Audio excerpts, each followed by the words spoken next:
The Hungarian government has blocked the European Union from receiving a mandate to renegotiate the foundation of EU-Africa cooperation called the Cotonou Agreement, which expires in February 2020. We would like to see a migration chapter which reflects the reality, which is balanced in a way that makes it very clear that the illegal migration is a security threat to Europe, as it was proved during the last 3 years. And it has to make it clear that the goal regarding illegal migration must be stopping it. NGOs and other EU countries have been critical of Budapest's hardline stance on the migration crisis. Brussels has launched a legal challenge against Hungary for not participating in the EU's resettlement scheme aimed at sharing the burden of asylum seekers. Well, EU officials here in Brussels are keen to get on with these negotiations.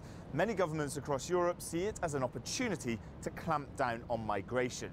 Sebastian Kurz, the Austrian Chancellor, for instance, wants to see EU border patrol guards deployed in northern Africa to prevent migrants from crossing the Mediterranean Sea. And Austria, which takes up the rolling presidency of the EU next month, holds a similar line on migration as Hungary. And with around 1,000 people arriving in Italy and 500 in Spain over the weekend, migration concerns will be dominating European agendas throughout the summer, which will affect the post-Cotonou agenda.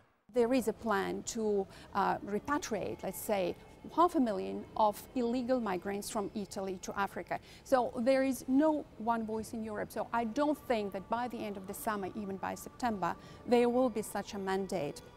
Just last week, AU chairperson Moussa Faki was here in Brussels, signing a peace and security memorandum of understanding with the EU. There's pressure on him from some African capitals to focus more on the African agenda without so much cooperation with Caribbean and Pacific countries, which are covered by the current Cotonou Agreement. Jack Parrock, CGTN, Brussels.